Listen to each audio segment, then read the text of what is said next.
नमस्कार, जनप्रवास सुपरफास्ट में आपका स्वागत है। मैं हूं हेमेंद्र सिंह। नजर डालते हैं आज की सुर्खियों पर। भारत के सेना प्रमुख जनरल एम एम नरवणे 3 दिवसीय दौरे पर आज नेपाल पहुंच गए हैं। इस यात्रा के दौरान जनरल एम एम नरवणे को general of the Nepal army की उपाधि दी जाएगी। नरवणे नेपाल सेना मुख्यालय में अपने नेपाली समकक्ष के साथ औपचारिक वार्ता करेंगे। केंद्रीय गृह मंत्री अमित शाह ने पत्रकार अर्नब गोस्वामी की गिरफ्तारी पर बड़ा बयान दिया है। शाह ने कहा है कि कांग्रेस और उसके सहयोगियों ने एक बार फिर लोकतंत्र को शर्मसार किया है। गृह मंत्री ने अर्नब पर महाराष्ट्र पुलिस की कार्रवाई की तुलना इमरजेंसी से की है। अर्नब गोस्वामी की गिरफ्तारी पर शिवसेना नेता संजय राउत ने सफाई दी है। उन्होंने कहा कि महाराष्ट्र की सरकार कभी बदले की भावना से कार्रवाई नहीं करती। महाराष्ट्र में कानून का राज है। पुलिस को जांच में कोई सबूत हाथ लगा होगा तभी कार्रवाई कर सकती है। न्यूज ब्रॉडकास्टर्स एसोसिएशन ने पत्रकार अर्नब गोस्वामी की मुंबई में हुई गिरफ्तारी के तरीके की निंदा की है। एनबीए ने सीएम ठाकरे से ये सुनिश्चित करने की अपील की है कि पत्रकार के साथ उचित व्यवहार हो। सत्ता की शक्ति का दुरुपयोग बदला लेने के लिए ना किया जाए। राजधानी में कोरोना के बढ़ते मामलों पर दिल्ली के स्वास्थ्य मंत्री सत्येंद्र जैन ने प्रेस वार्ता की। इस दौरान स्वास्थ्य मंत्री और सीएम ने माना है कि दिल्ली में कोरोना की तीसरी लहर आ चुकी है। उन्होंने कहा कि हम हालात पर नजर बनाए हुए हैं। कोरोना को लेकर सभी जरूरी कदम उठाएंगे। बिहार विधानसभा चुनाव के आखिरी चरण से पहले यूपी के सीएम योगी ने कटिहार में जनसभा को संबोधित किया। उन्होंने कहा कि कटिहार घुसपैठ की समस्या को लेकर त्रस्त है। बिहार में एनडीए की सरकार बनने पर घुसपैठिए को निकाल कर बाहर कर देंगे। सीएम योगी ने कटिहार की जनसभा में पीएम मोदी की जमकर तारीफ की। सीएम ने पीएम को विकास पुरुष और दुश्मनों को हर वक्त मुंहतोड़ जवाब देने की क्षमता रखने वाला बताया है। उन्होंने कहा कि इसीलिए पड़ोसी देश अब भारत को बुरी नजरों से देखने में कतराने लगे हैं। बिहार विधानसभा चुनाव को लेकर राहुल गांधी ने मधेपुरा में चुनावी रैली को संबोधित किया। इस दौरान उन्होंने पीएम मोदी पर हमला बोलते हुए कहा कि मजदूरों को हजारों किलोमीटर पैदल चलने के लिए मजबूर किया गया। उनके दिल में मजदूरों के लिए कोई जगह नहीं है। किसानों के मुद्दे को लेकर पंजाब के सीएम अमरिंदर सिंह और नवजोत सिंह सिद्धू ने जंतर मंतर पर धरना शुरू कर दिया है। इस धरने में सभी मंत्री और कांग्रेसी विधायक शामिल हैं। इससे पहले सीएम समेत अन्य नेताओं ने राजघाट पर बापू की समाधि पर श्रद्धांजलि अर्पित की। पंजाब में कृषि कानूनों के खिलाफ रेल पटरियों पर किसानों के प्रदर्शन के चलते रेलवे को लगभग 1200 करोड़ रुपए का नुकसान हो चुका है। रेलवे ने बताया कि सामान लाने वाली 2225 से अधिक मालगाड़ियों का संचालन नहीं हो सका है। लगभग 1350 मालगाड़ियों का संचालन रद्द करना पड़ा। किसान यूनियन के साथ पंजाब सरकार की बैठक आज बेनतीजा रही। बातचीत के दौरान किसानों ने निजी थर्मल पावर प्लांट के रेलवे ट्रैक को खाली करने से इनकार कर दिया है। बैठक में मंत्रियों से वार्ता के बाद किसान संगठनों ने देशव्यापी आंदोलन की रणनीति बनाई। अमेरिका में राष्ट्रपति चुनाव के लिए वोटों की गिनती जारी है। इस बीच डोनाल्ड ट्रंप और उनके प्रतिद्वंदी जो बिडेन अपनी अपनी जीत के दावे कर रहे हैं। जहां ट्रंप ने कहा है कि वो जीत का ऐलान करने वाले हैं, वहीं बिडेन ने कहा है कि विजेता का ऐलान जनता को है। अमेरिका में राष्ट्रपति चुनाव के परिणाम आने से पहले ट्रंप ने आधी रात को देश को संबोधित किया। उन्होंने वोटों की गिनती में धांधली का आरोप लगाया है। उन्होंने पूछा है कि आधी रात को पेंसिल्वेनिया में वोटों की गिनती क्यों हो रही है। इसको लेकर हम सुप्रीम कोर्ट जाएंगे। अमेरिका में राष्ट्रपति चुनाव के परिणाम आने के बाद बवाल की आशंका बढ़ गई है। इसको देखते हुए व्हाइट हाउस और राष्ट्रपति ट्रंप के न्यूयॉर्क स्थित ट्रंप टावर को किले में तब्दील कर दिया गया है। यहाँ पर बड़ी संख्या में हथियारबंद सुरक्षाकर्मी ट्रकों सहित मौजूद हैं।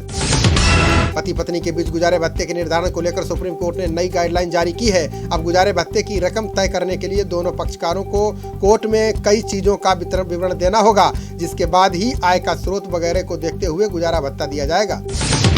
बिहार चुनाव में लोजपा अध्यक्ष चिराग पासवान ने सीएम नीतीश पर जोरदार हमला बोला है। चिराग ने कहा कि नीतीश अपने 5 साल के काम जनता को नहीं बता रहे हैं। उल्टे वो पीएम मोदी के नाम पर और महागठबंधन का डर दिखाकर चुनाव जीतना चाहते हैं। जेडीयू नेता अजय आलोक ने चिराग पासवान पर पलटवार किया है। अजय ने कहा कि चिराग तेजस्वी की पूंछ पकड़कर पीएम मोदी के हनुमान बन रहे हैं। बता दें कि चिराग ने कहा था कि नीतीश पीएम मोदी के नाम का और महागठबंधन का डर दिखाकर चुनाव जीतना चाहते हैं।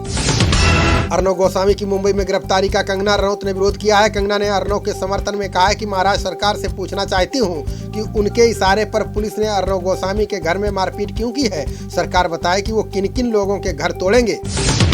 राजस्थान के 21 जिलों के लिए पंचायती चुनाव की प्रक्रिया शुरू कर दी गई है। इन जिलों में जिला परिषद और पंचायत समिति सदस्यों का चुनाव 4 चरणों में होगा। इसके लिए आज से नामांकन प्रक्रिया शुरू हो गई है। प्रत्याशी 9 नवंबर तक नामांकन कर सकते हैं। ब्रिटेन के प्रमुख अखबार द टेलीग्राफ ने चीन और नेपाल पर बड़ा दावा किया है। अखबार ने लिखा है कि चीन ने नेपाल की 150 हेक्टेयर से अधिक जमीन हड़प ली है। हालांकि चीन के विदेश मंत्रालय ने अखबार की खबर को पूरी तरह से बेबुनियाद बताया है। सरकारी काम में उदासीनता और अनियमितता के आरोपों में सीएम योगी ने बहराइच और वाराणसी के कमिश्नर को निलंबित कर दिया है। साथ ही सीएम योगी ने सुरेंद्र गुप्ता और सुरेश चंद्र केसरवानी के खिलाफ विभागीय जांच के आदेश दिए हैं। सुप्रीम कोर्ट ने निजी जासूसों के कामकाज से संबंधित याचिका पर सुनवाई करने से इनकार कर दिया है। याचिका में अपील की गई थी कि निजी जासूसों के कामकाज और अधिकार क्षेत्र को विनियमित करने के लिए दिशा निर्देश जारी किए जाएं। पुलिस सेवा के वरिष्ठ अधिकारी मोहनलाल लाठर को राजस्थान का नया डीजीपी नियुक्त किया गया है। लाठर ने आज अपना कार्यभार संभाल लिया है। राज्य के कार्मिक विभाग ने मंगलवार देर रात लाठर को डीजीपी नियुक्त करने का आदेश जारी किया था। केरल सरकार ने राज्य की सीमा में सीबीआई की एंट्री पर रोक लगा दी है। अब सीबीआई को राज्य में घुसने के लिए केरल सरकार से अनुमति लेनी होगी। बता दें कि इससे पहले पश्चिम बंगाल, राजस्थान और महाराष्ट्र भी अपनी कैबिनेट में ये फैसला कर चुके हैं। मुख्यमंत्री त्रिवेंद्र सिंह रावत की अध्यक्षता में आज उत्तराखंड मंत्रिमंडल की बैठक हो रही है। इस बैठक में स्वास्थ्य, शहरी विकास, उच्च शिक्षा समेत कई अन्य विभागों के प्रस्तावों पर चर्चा होगी। बैठक सचिवालय स्थित विश्वकर्मा भवन के वीर चंद्र सिंह गढ़वाली सभागार में हो रही है। सीएम नीतीश कुमार पर रैली के दौरान प्याज फेंकने की घटना की तेजस्वी ने निंदा की और इसे अलोकतांत्रिक बताया है। उन्होंने कहा कि लोकतंत्र में प्रतिरोध की अभिव्यक्ति सिर्फ मतदान में होनी चाहिए, इसके अलावा कोई भी तरीका स्वीकार नहीं हो सकता। सुप्रीम कोर्ट ने सांसदों और विधायकों के केसों में केंद्र के रवैये पर नाराजगी जताई है। वहीं सॉलिसिटर जनरल तुषार मेहता ने दूसरे मामलों का हवाला देकर सुनवाई टालने की मांग की है। बता दें कि सुप्रीम कोर्ट ने इन केसों की सुनवाई में तेजी लाने के निर्देश दिए थे। यूपी अब सूक्ष्म, लघु और मध्यम उद्योग सेक्टर में रोजगार देने वाला देश का 5वां सफल राज्य बन गया है। आरबीआई की रैंकिंग में यूपी ने कई राज्यों को पीछे छोड़कर टॉप 5 में जगह बनाई है। इस रैंकिंग में महाराष्ट्र, तमिलनाडु, गुजरात और मध्य प्रदेश के बाद उत्तर प्रदेश है। आजम खान के बेटे अब्दुल्ला आजम की याचिका पर सुप्रीम कोर्ट में सुनवाई टल गई है। अब सुप्रीम कोर्ट इस मामले में सुनवाई अगले हफ्ते करेगा। बता दें कि अब्दुल्ला आजम अपनी विदायगी रद्द करने वाले इलाहाबाद हाईकोर्ट के फैसले को चुनौती दी है। हरियाणा के स्वास्थ्य मंत्री अनिल विज ने कोरोना वायरस को नया नाम दिया है। विज ने कहा कि दिल्ली एनसीआर में बढ़ते केसों पर हमारी नजर है, लेकिन ये बेईमान वायरस है, ये धोखा दे जाता है। इसके आने जाने के बारे में कुछ भी कह पाना मुश्किल है। सुशांत का घर छोड़ने के मामले में रिया के वकील ने बड़ा खुलासा किया है। वकील सतीश मान शिंदे ने कहा है कि रिया 8 जून को सुशांत का घर छोड़कर इसलिए चली गई थी क्योंकि सुशांत की बहनें उनकी मेंटल हेल्थ के बारे में जानती थी, फिर भी गलत तरीके से दवाइयां दे रही थी।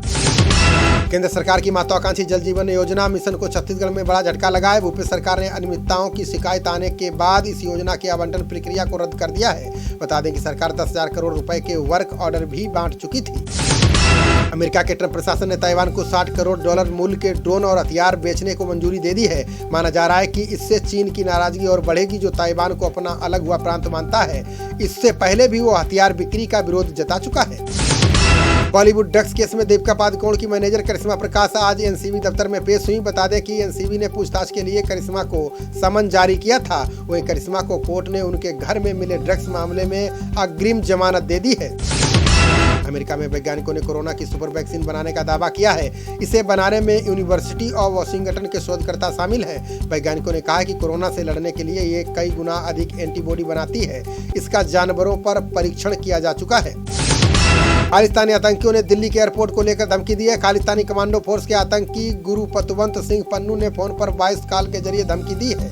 इसमें कहा गया कि 5 नवंबर को दिल्ली के एयरपोर्ट से एयर इंडिया के 2 विमानों को लंदन नहीं पहुंचने देंगे। एसबीआई ने 30 सितंबर को खत्म हुए चालू वित्त वर्ष की दूसरी तिमाही में अपने आंकड़े जारी किए हैं। एसबीआई ने बताया कि उसका शुद्ध लाभ 55% बढ़कर 5,256 करोड़ रुपए हो गया है, जबकि पिछले वित्त वर्ष की जुलाई से दिसंबर तिमाही में लाभ 3,375 करोड़ रुपए था। अडानी गैस लिमिटेड ने जय माधोग एनर्जी के लुधियाना, जालंधर और कच्छ के गैस लाइसेंस का अधिग्रहण कर लिया है। बताया जा रहा है कि जय माधोग एनर्जी को अपना बकाया चुकाना है। इसके अलावा नगरीय गैस लाइसेंस पर गड़बड़ी के आरोप लगे थे। बीएचयू के 19 वैज्ञानिक विश्व की शीर्ष 2% प्रसिद्ध वैज्ञानिकों की सूची में शामिल किए गए हैं। बीएचयू के पीआरओ डॉक्टर राजेश सिंह ने बताया कि वैश्विक स्तर पर यहाँ के वैज्ञानिकों को एक बार फिर पहचान मिली है। इससे बीएचयू भी नए शिखर पर पहुंचा है। पूर्वोत्तर के राज्य मेघालय में अब 24 घंटे बिजली मिलने की उम्मीद बढ़ गई है। इसके लिए एशियाई विकास बैंक ने $13.28 करोड़ के लोन को मंजूरी दी है। इस बजट से पावर क्वालिटी बेहतर करने और डिस्ट्रीब्यूशन नेटवर्क को अपग्रेड किया जाएगा। इलाहाबाद हाईकोर्ट ने लिव इन रिलेशन में रहने वाली 2 युवतियों को बड़ी राहत दी है। शामली की दोनों युवतियों ने हाईकोर्ट में याचिका दायर कर लोगों पर परेशान करने का आरोप लगाया था। इसी अर्जी पर हाईकोर्ट ने पुलिस को युवतियों को सुरक्षा देने का आदेश दिया है। वाराणसी के कैंट रेलवे स्टेशन के जीआरपी पुलिस थाने को स्मार्ट सिटी की तर्ज पर विकसित किया गया है। इस थाने की हवालात को भी एयर कंडीशन बनाया गया है। पुलिस द्वारा पकड़े गए मुजरिमों को एयर कंडीशन हवालात में रखा जाता है।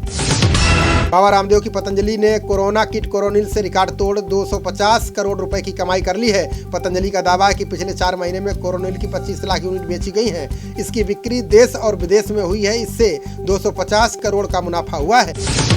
झारखंड में पलामू के जरकी चौक से फरार माओवादी को पुलिस ने गिरफ्तार किया है। पुलिस ने बताया कि माओवादी कृपाल उर्फ रमेश पिछले 4 वर्षों से फरार चल रहा था। यह आधा दर्जन से अधिक नक्सल वारदात को अंजाम देने वाले गुट में शामिल रहा है। अमेरिका में नए राष्ट्रपति के चुनाव के लिए वोटों की गिनती जारी है। इन रुझानों में ट्रंप और बाइडेन के बीच कांटे की टक्कर चल रही है। इसी बीच यूपी के प्रयागराज में संगम के बड़े हनुमान मंदिर में वैदिक ब्राह्मणों ने ट्रंप की जीत के लिए पूजा और हवन किया। हरदोई की चीनी मिलों ने पेराई सत्र की शुरुआत कर दी है। इस मौके पर किसानों को गन्ने की पर्ची दी गई है। चीनी मिल डीसीएम ने कहा है कि इस कदम से 2022 तक किसानों की आमदनी दोगुनी होगी। मोबाइल ऐप के जरिए से किसानों को सूचनाएं उपलब्ध कराई जा रही है। बाराबंकी एसपी अरविंद चतुर्वेदी ने मिशन कायाकल्प चलाकर अनोखी पहल की है। यहाँ एसपी और उनकी पत्नी ने चौपाल लगाकर महिलाओं को शराब की जगह मोमबत्ती बनाने के लिए प्रेरित किया। एसपी ने कहा है कि इस योजना के तहत लोग मधुमक्खी का पालन करना भी सीखेंगे। आईपीएल के पहले क्वालीफायर में कल दिल्ली कैपिटल्स और 4 बार की चैंपियन मुंबई इंडियंस के बीच मुकाबला होगा। आईपीएल में मुंबई की टीम को लीग चरण में हराना आसान नहीं रहा, लेकिन मंगलवार को हैदराबाद के हाथों 10 विकेट की हार से उसकी लय गड़बड़ा गई है। मुंबई इंडियंस के कप्तान रोहित शर्मा ने कहा है कि उनकी हैमस्ट्रिंग अब पूरी तरह से ठीक है। 2 सप्ताह तक चोट से बाहर रहने के बाद वो मैदान पर वापसी करके खुश हैं। बता दें कि रोहित को इसी चोट के कारण ऑस्ट्रेलिया दौरे के लिए भारतीय टीम में नहीं चुना गया है। वेस्ट इंडीज के मध्यक्रम के बल्लेबाज मार्लोन्स सैमुअल्स ने क्रिकेट के सभी प्रारूपों से संन्यास ले लिया है। वेस्ट इंडीज को उन्होंने 2 T20 विश्व कप के फाइनल में पहुंचाया था। उनका करियर विवादों से भी घिरा रहा है और भ्रष्टाचार के लिए उन पर 2 साल का प्रतिबंध भी लगा था। खबरों का सिलसिला जारी रहेगा। देखते रहिए जनप्रवाद। नमस्कार।